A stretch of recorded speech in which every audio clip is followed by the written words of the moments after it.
എൻ്റെ wife executive പ്രൊഡ്യൂസറാണ് നമ്മൾ നടത്തുന്ന കമ്പനിയിൽ. സ്നേഹ പ്രത്യേകിച്ച് പറഞ്ഞിട്ടുണ്ട്, അവിടെ എങ്ങാനും പോയിട്ട് ആ ആംഗിൾ എങ്ങനെയാണ് അങ്ങനെ ഇരിക്കുന്നത്, എന്താണ് ഈ ലെൻസ് ഇട്ടിരിക്കുന്നത്, ഈ ലൈറ്റിൻ്റെ എക്സ്പോഷർ ശരിയല്ലോ എന്നൊക്കെ പറഞ്ഞ് തലയിൽ കൂടെ പോയി അവിടെ പോയി അഭിപ്രായം പറയാൻ നീ അവിടെ പോണം, നീ അവിടെ പോണം, നമ്മളങ്ങനെ പറയുമ്പോൾ എന്താ കോപ്പായി കാണിക്കുന്നത്. നമ്മള് ഷൂട്ടിന്റെ സമയത്ത് അങ്ങോട്ട് എന്താ പറയുക എസ്കേപ്പ് ചെയ്ത് പോയെങ്കിലും ഡബിന്റെ സമയത്ത് ഡിസിപ്ലിൻ പഠിപ്പിക്കാൻ നമ്മളങ്ങനെ പഠിപ്പിച്ചിട്ട് കാര്യമില്ല. കാര്യം ഇവരുടെ അടുത്ത് പറഞ്ഞു കഴിഞ്ഞാൽ ഉള്ളില് അവര് നല്ല എന്താ പറയുന്നത് എനിക്ക് നല്ലപോലെ കേൾക്കാൻ പറ്റും. ചിരിച്ച മുഖമായിരിക്കും. ചിരിക്കുമ്പോ ഒരു കണ്ണുകളിലെ ചിരിയാണോ, കണ്ണുകളിൽ ഒരു ക്യൂട്ട്നസ് വേണം. എവിടെ അപ്പൊ അവിടെ പരിചയപ്പെട്ടില്ല. ഒരു പ്രത്യേക സമയത്ത് നമ്മളൊരു സംവിധായകനെ ട്രസ്റ്റ് ചെയ്ത് യെസ് എന്ന് പറഞ്ഞ് പോയി കഴിഞ്ഞാൽ ആ ട്രസ്റ്റിൽ പോകുന്നതാണല്ലോ. പിന്നെ അതിൻ്റെ അകത്ത് കയറിയിരുന്ന് നമ്മൾ അങ്ങോട്ടും ഇങ്ങോട്ടും തിരിക്കണം. പിന്നെ അതിൻ്റെ സിനിമ പോകുന്ന രീതിയിൽ അതിൻ്റെ ഭാഗമാകുക. നമ്മൾ സാധാരണ ഇന്റർവ്യൂവിന് എടുക്കുന്ന സമയത്തെ നമുക്ക് ഇത്തിരി ബലംപിടുത്തം കൂടുതലാണ് പൊതുവെ ഒരു കംപ്ലൈന്റ് വന്നിട്ടുണ്ട്. അത് പരിചയമില്ലാത്ത ആളെ കാണുമ്പോഴാണ് ബലംപിടുത്തം വരുന്നതെന്ന് പറഞ്ഞിട്ടുണ്ട്. അതുകൊണ്ട് നമ്മൾ അതിൽ നിന്ന് വ്യത്യസ്തമായിട്ട് ഇപ്പൊ ഉള്ളത് കാസ്റ്റും ക്രൂ മാത്രമേ ഉള്ളൂ. ക്രൂ ആയിട്ട് ഞാനുണ്ട്, കാസ്റ്റ് ആയിട്ട് നിങ്ങളുണ്ട്. നിങ്ങളോട് എല്ലാവരോടും ചോദിക്കുന്ന ഒരു ക്വസ്റ്റ്യൻ ആണ്, എങ്ങനെയാണ് ഈ ഓഡിഷനിൽ വന്നത്, എങ്ങനെയാ വന്നത്? എല്ലാവരും ഓഡിഷൻ വന്നത് പ്രകാശനല്ല കേട്ടോ, ബാക്കിയുള്ളവരുടെ കാര്യം പറയണത്. ഇവർ 5 ആളും നിങ്ങളുടെ സമയം പറഞ്ഞു. അതെ, ഞാൻ ഫസ്റ്റ് ഡേ ഷൂട്ടിന് വരുന്ന സമയത്ത് അന്ന് എനിക്ക് ഒരു 6 മണി വരെ, പുലർച്ചെ 6 മണി വരെ എനിക്ക് വേറൊരു പരിപാടി ഉണ്ടായിരുന്നു. ആ പരിപാടിയും കഴിഞ്ഞിട്ട് ഓഡിഷന്റെ ദിവസം അത് വാഗമണിലായിരുന്നു. അല്ലല്ല ഓഡിഷൻ അല്ല, ഷൂട്ടിന്റെ ഫസ്റ്റ് ഡേ ഷൂട്ടിനാണ്. അപ്പോൾ സെറ്റിൽ എല്ലാവരും ഒരു 8 മണിയാകുമ്പോൾ എത്താൻ പറഞ്ഞു. ഞാൻ പറഞ്ഞു എനിക്കൊരു 10 മണിയാകുമ്പോൾ എത്താൻ പറ്റുള്ളൂ എന്ന് പറഞ്ഞു. അപ്പോൾ ആ സമയത്ത് എനിക്ക് 6 മണി, ഞാൻ നേരത്തെ കഴിയുമെന്ന് വിചാരിച്ചു. പക്ഷെ 6 മണി വരെ രാത്രി ആ പരിപാടി ഉണ്ടായിരുന്നു പുലർച്ചെ.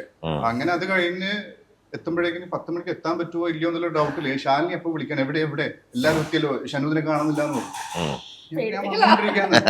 ഒരു ഫോട്ടോ എടുത്ത് അയക്കുന്നു പറഞ്ഞു. അങ്ങനെ ഫോട്ടോ എടുത്ത് അയച്ചു കൊടുത്തു വണ്ടിക്കുള്ളിൽ നിന്ന്.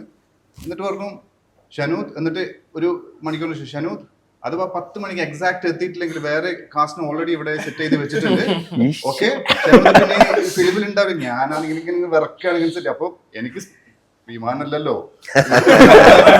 ട്രാഫിക് കഴിഞ്ഞിട്ട് നാല് വീലുള്ള ചക്രം ഓടിച്ച് വരണ്ടേ. അതെ. അപ്പൊ എന്തോ ഭാഗ്യത്തിനൊന്ന് 10 മണിക്ക് എത്താൻ പറ്റിയില്ലായിരുന്നെങ്കിൽ വേറെ കാസ്റ്റിനെ അന്ന് സെറ്റ് ചെയ്ത് വെച്ചിട്ടുണ്ടായിരുന്നോ, അതോ അത് ചുമ്മാ പറഞ്ഞതാണ്? അത് ആദ്യത്തെ സംഭവമാണോ നമ്മളെ സ്ഥിരം വിളിക്കുന്ന. അതായത് ഷൂട്ട് നമുക്കൊരു 9 o'clock 8 o'clock തുടങ്ങുന്ന ഈ 7:30 തൊട്ട് വിളിച്ച് നിങ്ങൾ എന്തേ പണി നിങ്ങൾ കളഞ്ഞു മക്കളെ. ഞങ്ങളാണ് വിഷമിച്ച് ഓടി പെടച്ച് 7:30 അവിടെ ചെന്ന് ഇങ്ങനെ നിന്ന് മേക്കപ്പ് ഓടി, മേക്കപ്പ് ഇട്ടില്ലേ, കോസ്റ്റ്യൂം ഇട്ടില്ലേ, മേക്കപ്പ് ഇട്ട് കോസ്റ്റ്യൂം ഇട്ട് കഴിഞ്ഞ് ഞാൻ നോക്കുമ്പോ 9:30 പ്രകാശേട്ടൻ വരുന്നു. Hi combination scene. പ്രകാശേട്ടൻ വന്നിട്ട് 10:30 ആയിട്ട് കോമ്പിനേഷൻ നിങ്ങളുള്ളൂ. നന്ദിയുണ്ടേ. സ്കൂൾ കാലം കോളേജ് കാലഘട്ടം കഴിഞ്ഞിട്ട് നമുക്കൊരു പ്രിൻസിപ്പളിന്റെ പിന്നെ ട്രിക്ക് നമ്മൾ പഠിച്ചു. എല്ലാരും ഒരു 7:30 വിളിക്കുമ്പോ ഞങ്ങൾ പറഞ്ഞു ചേച്ചി ഉറങ്ങാനും തുടങ്ങി. നമ്മൾ ആദ്യം ഒരു ഡിസിപ്ലിൻ പഠിപ്പിക്കേണ്ടവരെ. അതെ തീർച്ചയായും. എങ്ങനെയായിരുന്നു പ്രകാശൻ ആസ് എ ഡയറക്ടർ, എങ്ങനെയാണ് ബാക്കിയുള്ളവരെ ഡിസിപ്ലിൻ പഠിപ്പിക്കുന്നത്? ഡിസിപ്ലിൻ പഠിപ്പിക്കാൻ നമ്മളങ്ങനെ പഠിപ്പിച്ചിട്ട് കാര്യമില്ല. കാര്യം ഇവരുടെ അടുത്ത് പറഞ്ഞു കഴിഞ്ഞാൽ ഉള്ളില് അവര് നല്ല എന്താ പറയുന്നത് എനിക്ക് നല്ലപോലെ കേൾക്കാൻ പറ്റും. ചിരിച്ച മുഖമായിരിക്കും. ഈ ഒരു ഏജ് ഗ്രൂപ്പിനോട് നമ്മൾ ഡിസിപ്ലിൻ ഇന്നെന്ന് പറഞ്ഞത് നമ്മളവിടെ പോയിട്ട് പഠിപ്പിക്കാൻ നിന്ന് കഴിഞ്ഞാൽ ഒരു കാര്യമില്ല. പ്രവർത്തിച്ച് കാണിക്കേ പറ്റുള്ളൂ. സമയത്ത് വരുന്ന ആളല്ലേ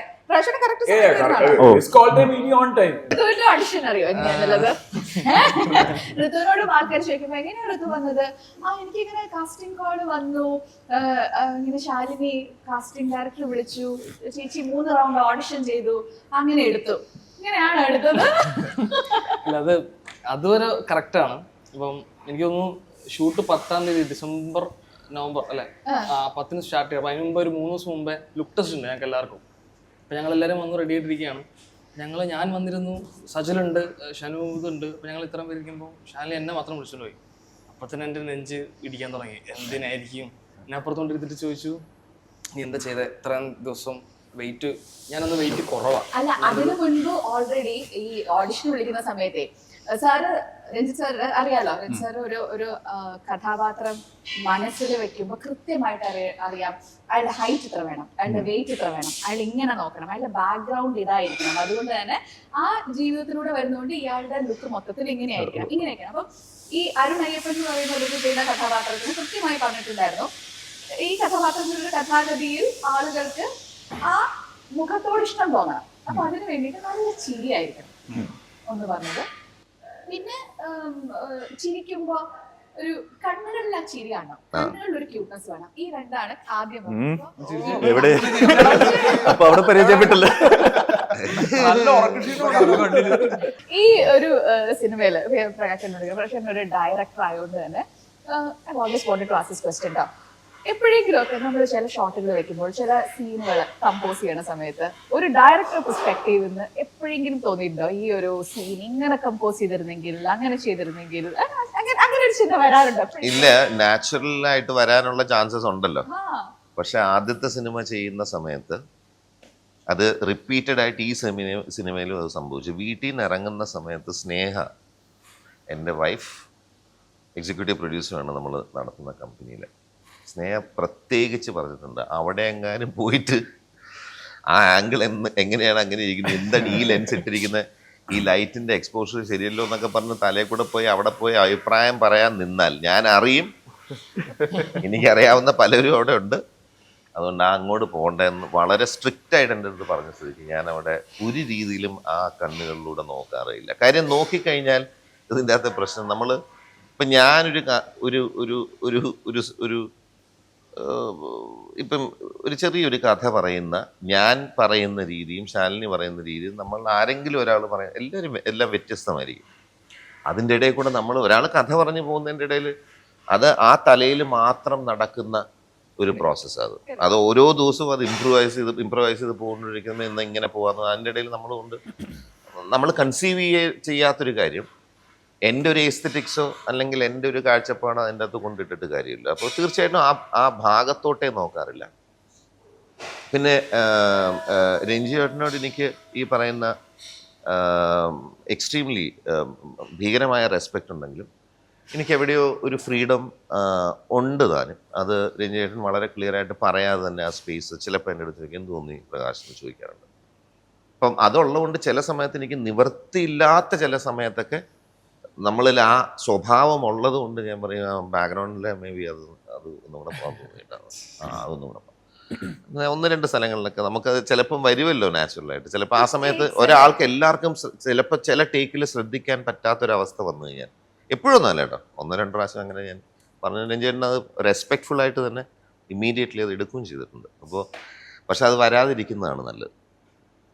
എന്തുകൊണ്ട് അത് ഇപ്പം ഞാനിപ്പം നാച്ചുറലി നമ്മളെല്ലാവരും ഒരു കാര്യം, ഇപ്പം നമ്മുടെ എല്ലാവരും ഒരു പടം എടുത്തു, അപ്പം ആരെങ്കിലും ഒരാൾ വന്നിട്ട് ആ പടം നമ്മുടെ പടം കാണും, നിങ്ങളുടെ കണ്ണ് നിങ്ങളിലോട്ടേ പോകുള്ളൂ. ഒരു പോയിന്റ് നിങ്ങൾ ഒരിക്കലും ആ പടത്തിൻ്റെ ടോട്ടാലിറ്റിയോ ഇതെങ്ങനെയാ ആദ്യം പോകുന്ന നിങ്ങളുടെ മുഖത്തോടെ നിങ്ങൾ നന്നായിട്ടുണ്ടോ ഇല്ലയോ എന്നായിരിക്കില്ലേ.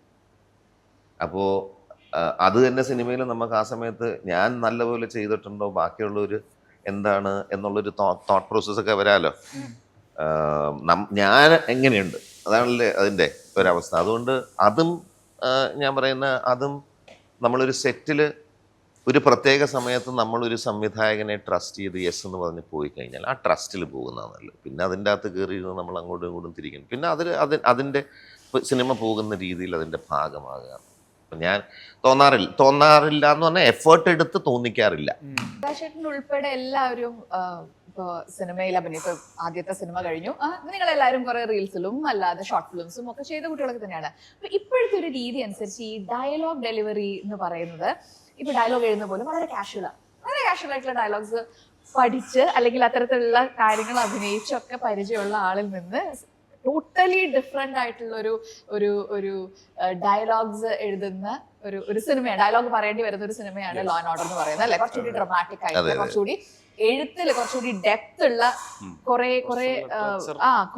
തന്നിട്ടുണ്ട് നിങ്ങൾക്ക്. നിങ്ങൾ എങ്ങനെയാ അതിനെ കണ്ടത്? എനിക്ക് പ്രകാശനോട് ചോദിക്കാൻ കേട്ടോ, അത് ഞാൻ ഓരോരുത്തർ കഴിഞ്ഞിട്ട് പറയാം.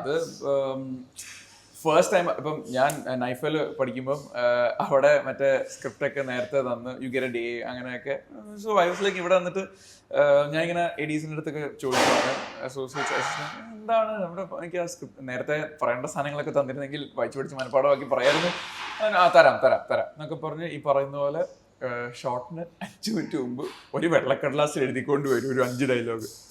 ഇതാ അല്ല ഇതിന്റെ അപ്പം നമ്മൾ പഠിച്ച വെച്ച് എടുക്കുമല്ലോ, അല്ല ഇതിന്റെ അർത്ഥം ഇതിന്റെ ഉൾ മീനിങ് ഡെപ്ത് അതൊന്നും ഇവിടെ അറിഞ്ഞുകൂടാ. സാറിനോട് ചോദിക്കുക, സാറ് പറഞ്ഞ് ചെയ്യുക എന്നൊക്കെ പറഞ്ഞ് തുടക്കം ഡിഫിക്കൾട്ട് ആയിരുന്നു. ബിക്കോസ് എനിക്ക് മലയാളം വായിക്കാൻ അങ്ങനൊന്നും വിഷയമൊന്നുമില്ല. ഇത് അപ്പം കിട്ടി ഡയലോഗ് മഗപ്പ് ചെയ്ത്. സോ പക്ഷെ എനിക്ക് മഗപ്പ് ചെയ്യാൻ എളുപ്പമായതുകൊണ്ട് മഗപ്പ് ചെയ്ത് കാണപ്പാടം പഠിക്കും. ദെൻ ഈ പറഞ്ഞ പോലെ സാറ് ഇരുന്ന് ഇനൗൺസിയേറ്റ് ചെയ്ത് നമ്മുടെ ഡിക്ഷൻ ശ്രദ്ധിച്ച് എല്ലാം ചെയ്തു തരുന്നതുകൊണ്ട് അതങ്ങനെ പോയി. പിന്നെ Udayan uncle's writing is also very it's അതെന്തൊക്കെ പറഞ്ഞാലും അത് ഒരു ഒരു ഇതും കൂടി ഉള്ള ഒരു സൂദ്നെസ്സും കൂടി ഉള്ളത്. അപ്പം അത് ഭയങ്കര കട്ടിയുള്ള സാധനം അവിടെ മാത്രമേ പോയിട്ടുള്ളൂ. നമുക്ക് അത്യാവശ്യം നല്ല ഒരു കാര്യങ്ങളൊക്കെ ഉള്ളതുകൊണ്ട് ഉദയൻ അങ്കിൾ അങ്ങനെ എനിക്ക് തോന്നുന്നു മനസ്സിൽ കണ്ടുകൊണ്ട് എഴുതിയത്. എനിക്ക് തോന്നുന്നു ഇവരുടെ കുറെ കൂടെ പല സിറ്റുവേഷനിലും നോക്കിക്കഴിഞ്ഞാൽ ഇവരുടെ കുറെ കൂടെ ഫൺ റിലേറ്റഡ് കാര്യം, ആ ഏജ് അവർ കടന്നു പോകുന്ന കുറെ ഇനിഷ്യൽ അവസ്ഥകളും അത് കഴിഞ്ഞിട്ട് ഉള്ള സമയത്തൊക്കെ കുറെ കൂടെ മോറലെസ് ഐ തിങ്ക് അവരുടെ ലാംഗ്വേജ് തന്നെയാണ് മോറലെസ്. പിന്നെ കുറച്ച് സ്റ്റേജിൽ എനിക്ക് പിന്നെ ഒരു സ്ക്രിപ്റ്റ് കിട്ടിക്കഴിഞ്ഞാൽ ഒരു ഡയലോഗ് കിട്ടിക്കഴിഞ്ഞാൽ എക്സാക്ട് ഇത് ബൈ ഹാർട്ട് പഠിക്കണം. അതെല്ലാം നമുക്ക് നമ്മുടെ രീതിയിൽ ഇത് പറയാം. ഇംപ്രൂവൈസേഷൻ ഒന്നും അവിടെ എക്സാക്ട് എന്താണോ ഇത് വെച്ചിരിക്കുന്നത് അത് എക്സാക്ട് പറഞ്ഞിരിക്കണം എന്നുള്ളത് ഒരു ബുദ്ധിമുട്ട് തന്നെയായിരുന്നു, വലിയ ബുദ്ധിമുട്ട് തന്നെയായിരുന്നു. എനിക്ക് തോന്നുന്നു സാറ് എഴുതിയ ഡയലോഗ്സ് പഠിക്കുന്നതിനേക്കാളും എനിക്ക് കുറച്ചുകൂടി പാടായിരുന്നു സാറിന് മോഡുലേഷൻ ഫോളോ ചെയ്യാൻ. അത് ഞാൻ ഇന്ന പോയിന്റിൽ എത്തണം, ഇന്ന പോയിന്റിൽ നെക്സ്റ്റ് പറയണം എന്നൊക്കെ ഇങ്ങനെ സാറ് പറയുന്നത് അത് എങ്ങനെയാ സാർ പെട്ടെന്നായിരിക്കും പറയാ, പക്ഷെ അതെല്ലാം കറക്റ്റ് ആയിരിക്കും. മോഡുലേഷനിൽ ഇങ്ങനെ ഇറങ്ങിപ്പോകുന്ന നമുക്ക്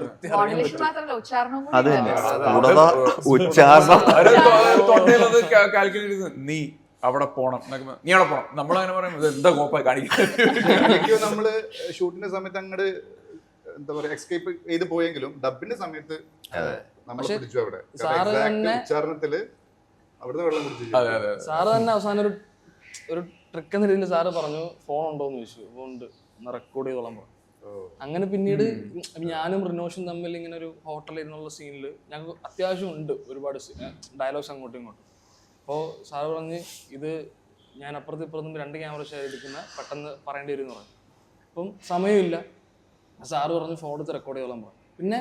പിന്നെ ഫോൺ എടുത്ത് റെക്കോർഡ് ചെയ്യും. സാറ് പറയുമ്പോൾ തന്നെ അത് റെക്കോർഡ് ചെയ്ത് മാറിപ്പോയിരുന്ന് അത് കേട്ടാണ് പറഞ്ഞത്. ഈ ട്രിക്കൊക്കെ നിനക്ക് പറഞ്ഞു നമുക്ക് ഈ സിനിമയിൽ അഭിനയിച്ച എല്ലാവരുടെയും ഒരു ഡ്യൂറേഷൻ നോക്കുന്ന സമയത്ത് ഈ 6 പേരും തന്നെയാണ് ഏറ്റവും കൂടുതൽ ദിവസം ഉണ്ടായത്. സോ ഓൾ ദീസ് 90 ഡേയ്സ് കഴിഞ്ഞ് ഷൂട്ട് കഴിയാറായി എന്നൊക്കെ പറയുമ്പോൾ ഇത് തുടങ്ങിയപ്പോൾ ഉണ്ടായിരുന്ന നിങ്ങളുടെ ഒരു റിലേഷൻഷിപ്പും ഇത് ടുവേർഡ്സ് ദ എൻഡ് എങ്ങനെയായിരുന്നു വ്യത്യാസം?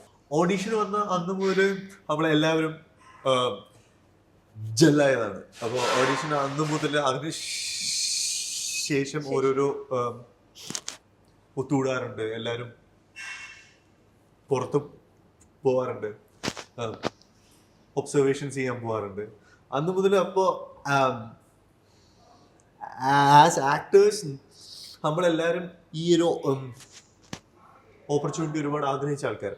ഒരുമിച്ച് തെറിയും വഴക്കും കേൾക്കുമ്പോൾ കുറെ ഇടിയും കൊള്ളുമ്പോ അതങ്ങനെ ആയി പോകുന്നത്. അതിനകത്ത് പിന്നെ ഈഗോ ഇല്ല, ആരും ഇല്ലല്ലോ അവിടെ. വേറെ ഒന്നും പറയാടാ, നിനക്ക് ഇന്ന് എത്ര കിട്ടിയോ, എനിക്ക് 4 അങ്ങനെയൊക്കെ പറഞ്ഞു. നിനക്ക് നിന്നെ നീ ഇടിയറ്റോ, ഞാനൊന്ന് പൊട്ടൻ അങ്ങനെയൊക്കെ പറഞ്ഞു. പിന്നെ മറ്റൊരാൾക്ക് ഇടിയറ്റ് ചീത്ത വിളി കേൾക്കുന്ന സമയത്ത് നമ്മൾ കളിയാക്കി ചിരിക്കാൻ തുടങ്ങും. അപ്പൊ അതൊക്കെ ഓപ്പോസിറ്റിലുള്ള ആൾക്കാർ ഒരിക്കലും അതൊരു ആവുന്ന ഒരു രീതിയിലായിരുന്നില്ല. നമ്മൾ സ്കൂളിൽ ഫ്രണ്ട്സ് അല്ലെങ്കിൽ വീട്ടിലൊരാള് അല്ലെങ്കിൽ ജ്യേഷ്ഠൻ അനിയൻ, ആ ഒരു എന്താ ഒരു ബ്രദർഹുഡ്, ഒരു ഫ്രണ്ട്ഷിപ്പ് അവിടെ ഉണ്ടായിരുന്നു. ഈ സെറ്റിലും എനിക്ക് തോന്നിയതാണ് എല്ലാവരും തമ്മിൽ ഓരോ സീൻ നമ്മൾ കമ്പോസ് ചെയ്യുന്ന സമയത്തും എല്ലാ ആക്ടേഴ്സും അതിലുള്ള എത്ര ആക്ടേഴ്സ് ഉണ്ടോ എത്ര കൂടുതലുണ്ട് എല്ലാവരും തമ്മിൽ സപ്പോർട്ട് ചെയ്ത് എല്ലാവർക്കും പേഷ്യൻസ് ഉണ്ടായിരുന്നു.